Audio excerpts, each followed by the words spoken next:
Hello friends, कैसे हैं आप सब। तृप्ता सहगल का आप सबको प्यार भरा नमस्कार। दोस्तों, ऐसा कहा जाता है कि सत्कार से शत्रु भी मित्र हो जाते हैं। आदर सत्कार एक ऐसी तमीज़ है जिससे कि दुश्मन को भी हम अपना बना लेते हैं।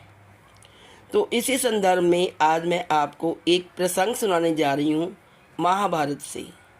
आशा है आपको पसंद आएगा।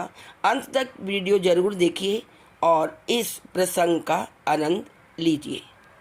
तो चलिए चलते हैं अपने वीडियो की तरफ और शुरू करते हैं ये रोचक प्रसंग, जो कि कौरवों और पांडवों के युद्ध से, महाभारत के युद्ध से संबंध रखता है।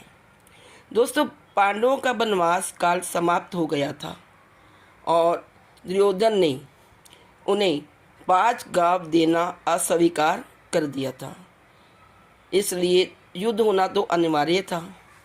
तो युद्ध को अनिवार्य समझकर दोनों पक्ष से अपने अपने पक्ष के राजाओं के पास उन्होंने दूत भेजे।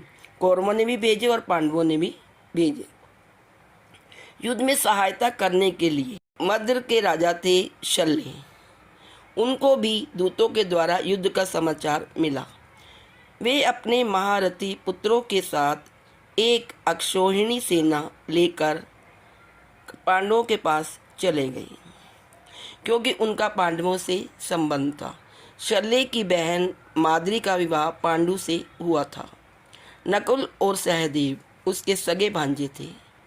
पांडवों को पूरा विश्वास था कि शल्य उनके पक्ष में युद्ध में उपस्थित रहेंगे। महारथी शल्य की विशाल सेना 2-2 कोस पर पड़ाव डालती धीरे धीरे चल रही। अब उधर दुर्योधन को भी शल्य के आने का समाचार पहले से ही मिल गया था। उसने मार्ग में जहाँ जहाँ पड़ाव के उपयुक्त स्थान थे वहाँ जल तथा पशुओं के लिए चारे आदि की सुविधा करवा दी और वहाँ पर निपुण कारीगर भेजकर सभा भवन एवं निवास स्थान भी बढ़िया से बना दिए। यानी उसने पूरा अरेंजमेंट करवा दिया उनके ठहरने का। अब चतुर सेवक, जो कि सेवा में बहुत निपुण थे, वहाँ नियुक्त कर दिए। भोजन सामग्री भी वहाँ रखवा दी।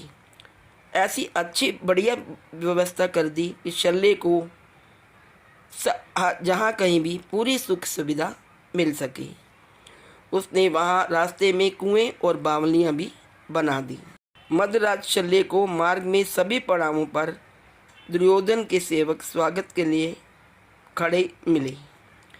उन सिखलाए हुए सेवकों ने बड़ी सावधानी से बड़े आदर पूर्वक मध्यराज का आदर सत्कार किया। अब राजा शल्य यही समझते थी कि वह सब व्यवस्था युधिष्ठिर ने की है।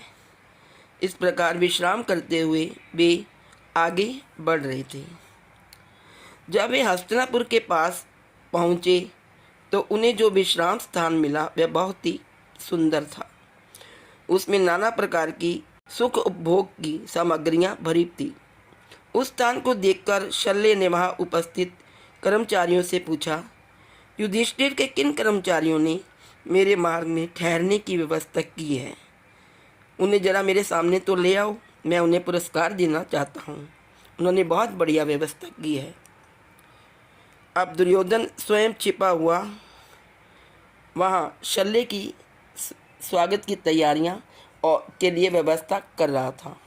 शल्य की बात सुनकर और उन्हें प्रसन्न देखकर वह उनके समक्ष आ गया और हाथ जोड़कर प्रणाम करके बोला, मामा जी, आपको मार्ग में कोई तकलीफ तो नहीं हुई, कोई कष्ट तो नहीं हुआ?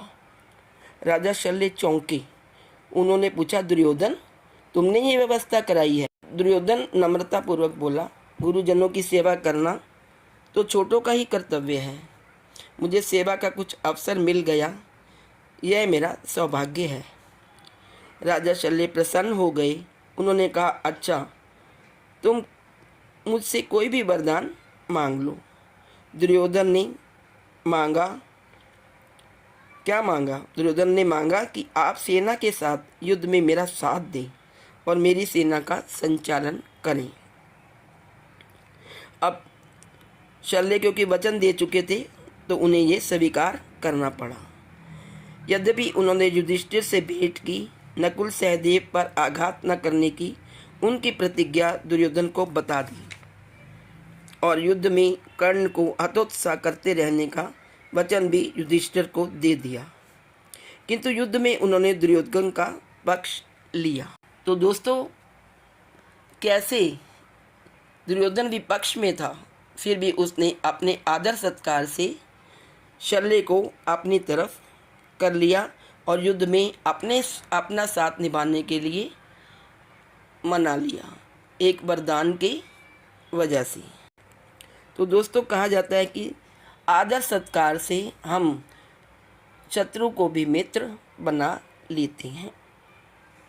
यद्यपि शल्य उनका मामा था, नकुल और सहदेव का, लेकिन क्योंकि दुर्योधन ने अपने कार्यों से उसे प्रसन्न कर लिया, अपने आदर सत्कार से उसे प्रसन्न कर दिया और उसी ने दुर्योधन से वर मांगने को कहा, तो दुर्योधन ने समय उचित ये वरदान मांग लिया और युद्ध में उन्हें अपने पक्ष में लड़ने को राजी कर लिया। तो दोस्तों, ये था महाभारत से एक छोटा सा प्रसंग। अच्छा लगे तो please like, share and subscribe. Thank you so much.